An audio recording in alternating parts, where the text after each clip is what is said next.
Back door, Granny's, or maybe you're in the market for something younger. She's barely 12. Guaranteed. Before anything else, Jon Bernthal's Frank Castle has an excellent walk. His slow, deliberate steps and his wide stance were first in evidence during his appearance in Daredevil, possibly accentuated after taking a drill to the foot in a particularly gruesome torture scene. It's no wonder then that Punisher's computer hacker sidekick Micro manages to track him down using gait detection over New York's security camera network.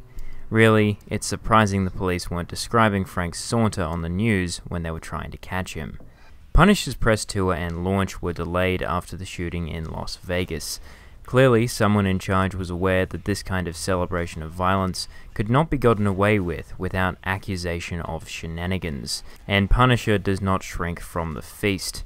Every episode of Marvel's The Punisher begins with a montage of high-powered weaponry firing their lethal cargo heavenward in a scene reminiscent of mankind's most presumptuous and daring rocket launches, as though seeking to imbue this spirit of human exceptionalism in its title character. And indeed, Frank Castle's godlike invulnerability in Punisher's fight scenes feels strangely retrograde in this era of vulnerable and imperfect heroes, a callback to 90s action films and their endless waves of expendable minion figurants utterly bereft of any inner life or complexity, by reason of which the hero's actions may be scrutinized. These sort of scenes are no doubt necessary for a faithful adaptation of the source material, but this leaves Punisher no less in a somewhat politically fraught position. Coming out of liberal Netflix and Disney, one might somehow expect Punisher's Frank Castle to be a reluctant anti-hero, glamorized only by incident of the medium of film itself, and we do get that,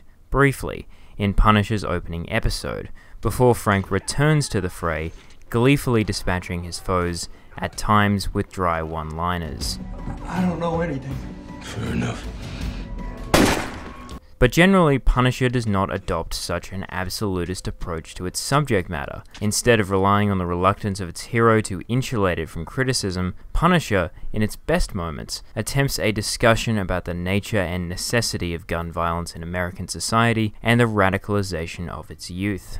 Given the production companies involved and the aforementioned liberal leanings, I was impressed how even-handed this managed to be. At times, fan-favorite characters like Karen Page take up the fight for gun ownership, arguing explicit right-wing talking points and pointing to the hypocrisy of gun control advocates.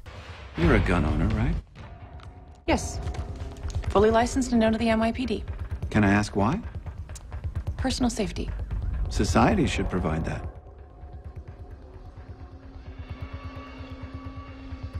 And obviously Frank himself is an excellent argument for unrestricted gun laws, being a vigilante cleaning out only the most vile criminals and mindless government drones, the implication being that guns are as much for protection from your covetous neighbors as your deceitful unelected officials. We'll get back to that in a minute. When it comes time to show the other side of the equation, Punisher is even reluctant to put a gun in one of our antagonist's hands, instead arming him primarily with improvised explosives and post-traumatic stress disorder. More interesting than the protracted origin story of Frank's presumed nemesis that occupies most of the season, the subplot centered on the character Lewis feels very relevant to the inflamed political environment of the day. Lewis is a young veteran of the Middle East, welcomed home to a country he sees as having no place for him, and is slowly indoctrinated in toxic political ideology. The real persecuted minority in this country today is the Christian American patriot. Right. We got to do something about the liberal do-gooding assholes who are running this country into the ground. The ones who want to take our rights and our guns. Punisher's stance on this kind of talk is made clear when Lewis's truth teller is revealed to be a coward, lying about his own military history, and leaving Lewis, a character for whom we are not without sympathy, disappointed in both sides of the argument.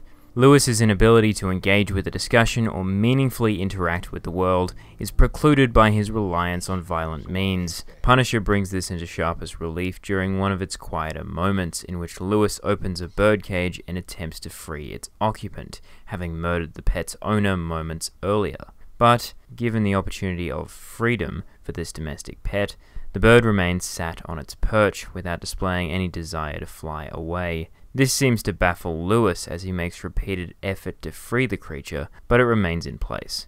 This sequence could be read any number of ways, but one might argue that one man's cage is another's security, the reality being that most soft house pets are not envious of the freedom of other birds and face starvation and death on the harsh streets outside. Thus, we must all take care in imposing what we ourselves call freedom on others. Lewis's downfall is as inevitable as it is of his own making, as much an indictment on a system that fails war veterans as an affirmation of the truism that violent lives must end violently. Senseless, inglorious chaos.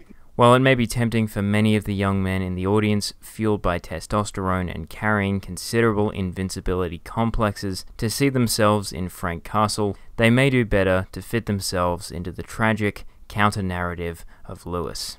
Other characters, such as Micro's son, are also used as vehicles to discuss the origins of anger and disenchantment in young boys, and the domestic violence it heralds. In another stroke of complexity and nuance, these feelings are shown not as a manifestation of strength, but as emanating instead from unacknowledged sadness and weakness. Punisher's efforts to discuss these difficult issues are laudable, and some of the best moments in the show.